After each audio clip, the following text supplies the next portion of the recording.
नमस्कार। कुशल से हैं आप लोग, उम्मीद करते हैं ऐसी। सूचना आई है पौंडीचेरी यूनिवर्सिटी की तरफ से, सेंट्रल यूनिवर्सिटी ऑफ पौंडीचेरी की। यदि आपने पीएचडी की प्रवेश परीक्षा उत्तीर्ण कर ली है और मेरिट में आपके अनुसार आपका नाम यदि क्वालिफाई हो चुका है तो आपके इंटरव्यू का पूरा शेड्यूल आ चुका है।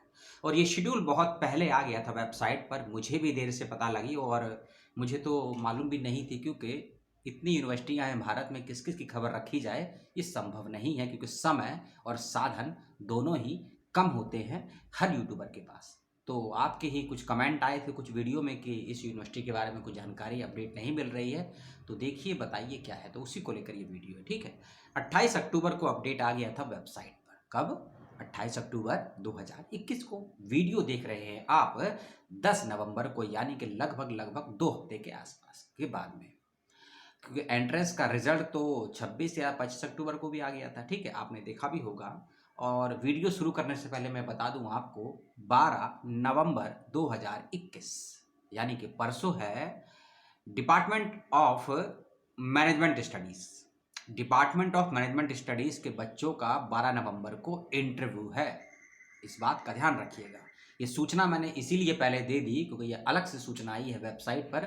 उसके बाद मैं आपको बताऊंगा बाकायदा सभी डिपार्टमेंट का कंप्लीट शेड्यूल कि किस विभाग का इंटरव्यू कौन सी डेट पर है, और यदि इंटरव्यू से संबंधित, मेरिट से संबंधित, कट ऑफ से संबंधित, लिस्ट से संबंधित कोई समस्या आपको होती है तो किस अधिकारी से आप फोन से बात करेंगे, क्या उनकी ईमेल आईडी है, सब मैं आपको बता दूंगा। लेकिन इंटरव्यू देने से पहले कुछ बातों को ध्यान से नोट कर लीजिए और समझ लीजिए। यदि आपने उन बातों को फॉलो किया होगा तभी आप इंटरव्यू दे पाएंगे या दे पाएंगे। यदि नहीं किया होगा तो आप क्वालिफाई होने के बावजूद भी इंटरव्यू नहीं दे पाएंगे। और मैं जानता हूं कि बहुत से बच्चे इंटरव्यू नहीं दे पाएंगे। कारण भी आपको बताऊंगा, क्योंकि यूनिवर्सिटी ने हर डिपार्टमेंट के अलग अलग वेबसाइट पर भी, पौंडीचेरी यूनिवर्सिटी के और अपनी कॉमन वेबसाइट पर भी एक नोटिस जारी किया था, जिसके अनुसार जो बच्चे क्वालिफाई हो चुके हैं प्रवेश परीक्षा में और जो बच्चे एग्जामिनेटेड कैटेगरी में हैं, ठीक है। एक बात मैं और ऐड कर दूं कि एंट्रेंस क्वालिफाई करने वाले विद्यार्थी शोधार्थी और जो बच्चे एग्जामिनेटेड कैटेगरी में थे, दोनों ही बच्चों का इंटरव्यू एक ही डेट में होगा। मान लीजिए आप हिस्ट्री डिपार्टमेंट में हैं और 10 लड़कों ने हिस्ट्री डिपार्टमेंट का एंट्रेंस क्वालिफाई किया है और 10 बच्चे ऐसे हैं जो एग्जामिनेटेड कैटेगरी के माध्यम से पीएचडी हिस्ट्री का इंटरव्यू देंगे, तो इन 20 बच्चों का इंटरव्यू यानी कि हिस्ट्री का एक ही दिन होगा। ऐसा नहीं है कि पहले एग्जामिनेटेड का फिर एंट्रेंस वालों क्वालिफाई वालों का, ऐसा नहीं है। एक ही दिन एक ही समय इंटरव्यू रखा गया है, इस बात का ध्यान रखिएगा। पुनः अपने टॉपिक पर आते हैं। यूनिवर्सिटी ने नवंबर फर्स्ट वीक में एक नोटिस जारी किया था, जिसके अनुसार यूनिवर्सिटी ने एक गूगल फॉर्म अपलोड किया था अपनी वेबसाइट पर। गूगल फॉर्म होता है ना, गूगल फॉर्म का लिंक होता है, उसके माध्यम से आप अपनी जानकारी देनी होती है और कुछ डॉक्यूमेंट आपको उसमें अपलोड करने थे, ठीक है। और यदि आपने अपलोड नहीं किए हैं 6 नवंबर से पहले तो समस्या आपके लिए हो सकती है। इस बात का ध्यान रखें। अपलोड कर दिए हैं तो कोई दिक्कत नहीं है, अपलोड नहीं करे हैं गूगल फॉर्म के ऊपर तो आप इंटरव्यू नहीं दे पाएंगे। इसको मैं थोड़ा समझा दूंगा बाद में आपको, ठीक है। लेकिन डिपार्टमेंट ऑफ मैनेजमेंट के बच्चे ध्यान दें कि 12 नवंबर को आपका इंटरव्यू है और ऑनलाइन माध्यम से आपका इंटरव्यू होगा, इस बात को ध्यान रखिएगा। और आज की डेट में या कल की डेट में आपको इंटरव्यू का लिंक आपके ईमेल आईडी पर दे दिया जाएगा और अपनी ईमेल आईडी के साथ साथ यूनिवर्सिटी की वेबसाइट भी चेक कर लीजिएगा, इस बात का ध्यान रखिएगा, ठीक है। और कोई समस्या होती है तो आप हेड ऑफ द डिपार्टमेंट से डायरेक्ट संपर्क कर लीजिएगा। और 12 नवंबर सुबह 10 बजे से आपका इंटरव्यू स्टार्ट होगा, इस बात का ध्यान रखिएगा। और डिपार्टमेंट इन बच्चों के लिए मैं एक ईमेल आईडी और फोन नंबर दे दूंगा और नोटिस का लिंक भी दे दूंगा, उसको आप लोग देख लीजिएगा, समझ लीजिएगा, ठीक है। ये थी कुछ कॉमन बातें। अब पुनः अपने टॉपिक पर आते हैं। कॉमन पीएचडी में देखिए 11 नवंबर यानी कि कल का डेट है, 11 नवंबर से इंटरव्यू स्टार्ट हो रहे हैं यूनिवर्सिटी ऑफ पौंडीचेरी सेंट्रल में पीएचडी के लिए, ठीक है। लेकिन यदि आपने 6 नवंबर तक गूगल फॉर्म को भरकर यूनिवर्सिटी नहीं भेजा होगा तो आप इंटरव्यू नहीं दे पाएंगे, ना ही दे पाएंगे। वो फॉर्म बहुत जरूरी था, उस फॉर्म का लिंक भी मैं आपको दे दूंगा। हो सकता है अगर अभी कंसीडर यूनिवर्सिटी कर दे तो अच्छी बात है, नहीं कंसीडर किया तो आपका नसीब, क्योंकि मैंने कहा ना कि सभी सूचना हम सही समय पर दे पाए जरूरी नहीं है। क्योंकि अगर आप जैसे सब्सक्राइबर कुछ होंगे जो सूचनाएं बताते हैं तो सूचनाएं मिल जाएंगी, नहीं तो हर वेबसाइट कैसे चेक करें, ठीक है। ये जो गूगल फॉर्म का लिंक यूनिवर्सिटी ने दिया था, इसके अंदर आपको अपना ईमेल आईडी, अपना नाम, अपने जो रजिस्ट्रेशन नंबर होता है ना आपका, एप्लीकेशन फॉर्म का, वो देना था।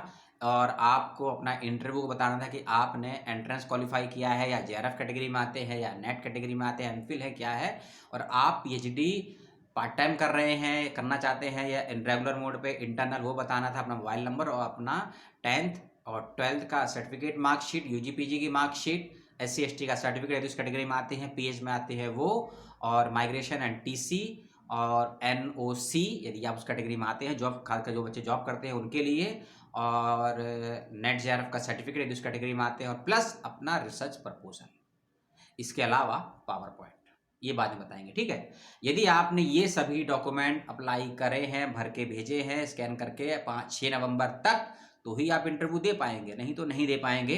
और अब आप चाहे तो वीडियो छोड़कर जा सकते हैं, क्योंकि अब मैं आपको बताने वाला हूँ शेड्यूल, और तय शेड्यूल पर वही बच्चे इंटरव्यू दे पाएंगे। ध्यान रखिएगा, जिन्होंने 6 नवंबर तक इस फॉर्म को भरकर भेज दिया है, लेकिन आप तर्क दे सकते हैं कि आपको मालूम नहीं चला, पता नहीं चला, वो आप यूनिवर्सिटी से बात कीजिएगा, वो आपको बताएगी। ठीक है, अब हम बात करते हैं इंटरव्यू की, जो कॉमन बातें हैं उनका ध्यान रखिएगा।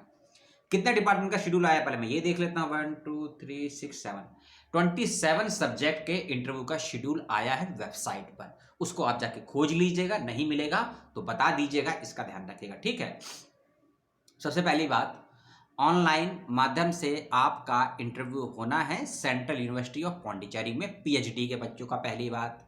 दूसरी बात, अपना रिसर्च प्रपोजल के आधार पर आपको अपना एक पीपीटी तैयार करना है, और पीपीटी में ज़्यादा से ज़्यादा 5 स्लाइड होनी चाहिए। कितनी? 5 स्लाइड होनी चाहिए, और उन 5 स्लाइड में कौन कौन सी बातें होनी चाहिए उसको आप चाहे तो नोट कर लीजिएगा। स्लाइड बनाना मुश्किल नहीं है, बहुत आसान है। एक स्लाइड में अपना रिसर्च प्रपोजल लिखिएगा, जो भी आपका टॉपिक है, जो भी आपके विषय है उसको लिखिएगा। एक में लिखिएगा अपने ऑब्जेक्टिव्स, एक में लिखिएगा मैथोलॉजी, एक में सिग्निफिकेशन। हो गए 5 चीज, अपना रिसर्च प्रपोजल, उसका टॉपिक और आपकी ऑब्जेक्टिव, मैथोलॉजी और सिग्निफिकेशन। ठीक है, यानी कि अपने शोध के कुछ प्रश्न लिख दीजिएगा, शोध का उद्देश्य लिख दीजिएगा, शोध का विषय लिख दीजिएगा, और आप यदि कुछ और चाहे तो यानी कि 5 स्लाइड में, एक स्लाइड में 4-5 लाइन लिखिएगा, और उसी स्लाइड को आपको एक्सप्लेन करना है 10 मिनट के लिए। 5 से 10 मिनट आपको मिलेंगे, लेकिन आपको SOP यानी कि सिनॉप्सिस भी बनाकर भेजना है। पीपीटी अलग है, सिनॉप्सिस अलग है। जो सिनॉप्सिस बनेगा 1 से 2 पेज का बनेगा, और जो पीपीटी बनानी है आपको ज़्यादा से ज़्यादा 5 स्लाइड। आप 3 स्लाइड भी कर सकते हैं, 4 भी कर सकते हैं, 2 भी कर सकते हैं, 5 भी कर सकते हैं, लेकिन 5 से ज़्यादा नहीं करेंगे, क्योंकि आपको अपने स्लाइड को प्रेजेंट भी करना है, एक्सप्लेन भी करना है, अपनी बातों को डिस्क्राइब भी करना है, और इंटरव्यू लेने वालों को समझाना भी है। आप पीपीटी का लैंग्वेज हिंदी होगा, इंग्लिश होगा, उसके लिए डिपार्टमेंट से ज़रूर कंसल्ट कर लीजिएगा। सभी डिपार्टमेंट में एक एक व्यक्ति का फ़ोन नंबर, ईमेल आईडी आपको दे दूंगा। कोई भी टेक्निकल समस्या आपको होती है इंटरव्यू के रिगार्डिंग, उनसे आप ज़रूर संपर्क कीजिएगा, बशर्ते मुझसे, क्योंकि मैं यूनिवर्सिटी से नहीं हूँ, ना ही मैं अधिकारी हूँ, ना ही कर्मचारी हूँ, ना ही विद्यार्थी हूँ, ना ही वहाँ का शोधार्थी हूँ, ना ही कोई शिक्षक हूँ, ना ही नॉन टीचिंग में हूँ। इसीलिए आपकी जिम्मेदारी है यूनिवर्सिटी के अधिकारियों से संपर्क करना। यदि आपको पीपीटी में, सिनॉप्सिस में, इंटरव्यू में, मेरिट में, लिस्ट में, इंटरव्यू के शेड्यूल में कोई आपत्ति होती है, समस्या होती है, आप सब उनसे संपर्क कर सकते हैं। ठीक है, इंटरव्यू होगा ऑनलाइन, मैंने आपको बता दिया। 11 नवंबर से स्टार्ट होगा, ये भी बता दिया। पीपीटी बनाना ज़रूरी है, ये भी बता दिया। सिनॉप्सिस भी बनाना ज़रूरी है, ये भी बता दिया आपको। गूगल मीट के माध्यम से आपका इंटरव्यू होगा। किस पे? गूगल मीट पे। स्काइप पे नहीं होगा, जूम पे नहीं होगा, गूगल मीट पे आपका इंटरव्यू होगा। इस बात का ध्यान रखिएगा आप सभी बच्चे। और रिसर्च प्रपोजल बनाते वक्त याद रखिएगा, अपना रिसर्च टॉपिक ज़रूर लिखिएगा। बिना रिसर्च टॉपिक के, ये मैंने रिसर्च टॉपिक मैंने बता दिया, उसको एक स्लाइड पे आपको ओनली अपना रिसर्च टॉपिक लिखना है, मोटे मोटे बोल्ड अक्षरों में, जो स्पष्ट तरीके से दिखाई दे। इस बात का ध्यान रखिएगा। ठीक है, और आपके जितने भी डॉक्यूमेंट्स हैं, 10th 12th BA MA के मार्कशीट हों, सर्टिफिकेट हों, आपका कोई कैटेगरी का सर्टिफिकेट है और NOC का सर्टिफिकेट है, OBC का सर्टिफिकेट है, नेट जेआरएफ का सर्टिफिकेट है, PH का सर्टिफिकेट है, TC है, माइग्रेशन है, इन सभी सर्टिफिकेट की एक एक कॉपी अपने डिवाइस में ज़रूर सेव करके रखिएगा, चाहे आप लैपटॉप से दे रहे हैं, फ़ोन से दे रहे हैं, या कंप्यूटर से दे रहे हैं। और एक बात, जिस भी डिवाइस से अपने इंटरव्यू देंगे आप, उसके अंदर माइक और कैमरा दोनों होना चाहिए, क्योंकि कई सिस्टम में होता है कि कैमरा वर्क नहीं करता है, ऑडियो ठीक रहता है। तो ऐसी कंडीशन में उस डिवाइस का प्रयोग मत कीजिएगा। इंटरव्यू देने के लिए कैमरा और माइक दोनों होना, अच्छे से होना ज़रूरी है। ठीक है, आप किसी कैफ़े से जाकर भी इंटरव्यू देना चाहें दे सकते हैं, कोई ज़रूरी नहीं है, इस बात का भी ध्यान रखिएगा, ठीक है।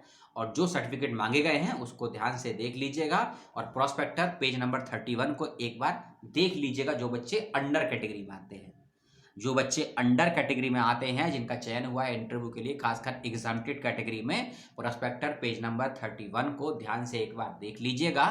इंटरव्यू को देने से पहले, नहीं तो समस्याएं आपको होंगी, यूट्यूब और यूनिवर्सिटी को नहीं होगी। अब लास्ट चीज जिसका वेट कर रहे थे वो भी मैं आपको बता देता हूं, इंटरव्यू का शेड्यूल। नीचे से शुरू करते हैं, ऊपर तक हम जाएंगे। 27 सब्जेक्ट है, 10:30 मिनट हो चुके हैं। टूरिज्म स्टडीज के बच्चों का इंटरव्यू कल यानी कि 11 नवंबर को है, और 12 नवंबर को किसका बताया था मैंने, बिजनेस स्टडीज वालों का, ठीक है ना। लेकिन 11 नवंबर को इंटरव्यू है टूरिज्म स्टडीज के बच्चों का। 17 नवंबर को है स्टैटिक्स का इंटरव्यू। साउथ एशियन स्टडीज 12 नवंबर, सोशलॉजी का 12 नवंबर, सोशल वर्क 15 नवंबर, फिजिक्स 15 नवंबर, फिजिकल एजुकेशन एंड स्पोर्ट्स 11 नवंबर, नैनो साइंस एंड टेक्नोलॉजी 15 नवंबर को, माइक्रोबायोलॉजी 15 नवंबर, मरीन बायोलॉजी, मरीन या मेरीन बायोलॉजी 12 नवंबर यानी कि कल, मैनेजमेंट स्टडीज 12 नवंबर यानी कि कल, इंटरनेशनल बिजनेस 12 नवंबर, इतिहास 15 नवंबर, हिंदी 12 नवंबर। कोई शब्द सुनने में आपको यदि स्पष्टता ना हो तो कमेंट करके पूछ सकती हैं आप, या आप पूछ भी सकते हैं, ठीक है। हिंदी का था 12 नवंबर को, ग्रीन एनर्जी टेक्नोलॉजी 17 नवंबर, फ्रेंच, जो फ्रांस की भाषा है ना, French 15 November, food science and technology 11 November, English 12 November, electronics and communication engineering 15 November, economics 15 November, ecology and environmental science, ecology and environmental science 17 November. Ecology एक अलग subject है, याद रखिएगा, इकोलॉजी अलग है, इकोलॉजी एंड एनवायरमेंटल स्टडीज अलग है। इन subject के थोड़े डिफरेंट को समझिएगा, नहीं तो ऐसा ना हो कि इकोलॉजी वाले बच्चे इकोलॉजी एंड एनवायरमेंटल स्टडीज का इंटरव्यू देने पहुंचे, ऐसा मत करिएगा। इसलिए ध्यान से सब्जेक्ट को सुन लीजिएगा, ठीक है। Ecology and environmental studies 17 November, earth science 11 November, computer science and engineering 15 November, commerce 11 नवंबर। और नवंबर बोल रहे हैं ना, तो 2021 है, 22 में समझिएगा, ठीक है, क्योंकि 21 में 22 में तो इलेक्शन है, नया तांडव मचेगा, उसकी बात में करेंगे, ठीक है। Computer science and engineering 15 November, commerce का 11 नवंबर को, chemistry 12 November, bio technology 11 November, bio chemistry and molecular biology 15 नवंबर, ठीक है। बायोलॉजी शब्द दो जगह आया, एक जगह आया, ध्यान रखिएगा, वो मैंने पहले बताया था, इकोलॉजी था, ठीक है, और ये बायोलॉजी है। तो सभी डिपार्टमेंट का इंटरव्यू मैंने आपको बता दिया। सभी डिपार्टमेंट का एक एक लैंडलाइन का नंबर दिया है यूनिवर्सिटी ने, और एक एक ईमेल आईडी दी है। अब ईमेल आईडी पे आपको जवाब मिले या ना मिले, कोई फ़ोन उठाए ना उठाए, ये आपका प्रॉब्लम है, यूनिवर्सिटी का प्रॉब्लम है। आपत्ति दर्ज करिएगा तो वहाँ करिएगा। और ये है शेड्यूल, मैं पूरा आपको दे दूंगा, गूगल फॉर्म का पेज का लिंक भी आपको दे दूंगा। अपनी मेरिट को ज़रूर चेक कर लीजिएगा। और इंटरव्यू ऑनलाइन होगा, सिनॉप्सिस रेडी रखिए, पीपीटी रेडी रखिए, इस बात का ध्यान रखिए। मेरिट की रही बात कि कितनी मेरिट वाले को बुलाया, जो आपका रिजल्ट आया था ना, उसी रिजल्ट के लास्ट में मेरिट भी दी गई है। जैसे कि एग्जाम्पल के रूप में मैं एक विभाग की नोटिस को खोलता हूं अपने कंप्यूटर की स्क्रीन पर, बायोटेक्नोलॉजी इसका नाम है, और बायोटेक्नोलॉजी के पेज नंबर 3 पर हम जाते हैं। सबसे नीचे दो लाइनें लिखी हैं, कट ऑफ मार्क्स, जर्नल लिखा है 55, OBC SC ST EWS pH लिखा है 50। इसका मतलब क्या हुआ? इसका मतलब ये हुआ, यदि आप जनरल कैटेगरी में आते हैं और आपके 50 नंबर यदि आए हैं तो आप इंटरव्यू के लिए जाएंगे, या 50 से ज़्यादा आए हैं तो भी जा सकते हैं इंटरव्यू के लिए, और सॉरी 55 से ज़्यादा आए हैं, ठीक है ना।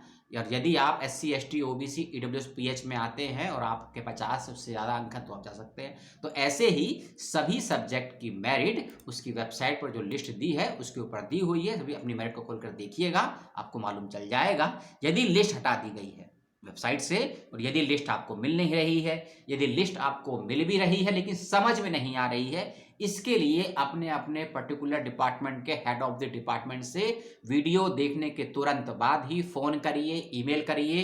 वहाँ कोई आपका दोस्त पढ़ता है या काम करता है, उनसे कंसल्ट कीजिए कि मेरिट कितनी है, क्योंकि यदि आपका नाम मेरिट में नहीं आया है और तो आप इंटरव्यू की तैयारी मत कीजिएगा, क्योंकि लिस्ट में ना ऐसे नाम भी हैं जिन बच्चों का स्कोर 20 है 400 में से, कईयों का तो माइनस में गया है।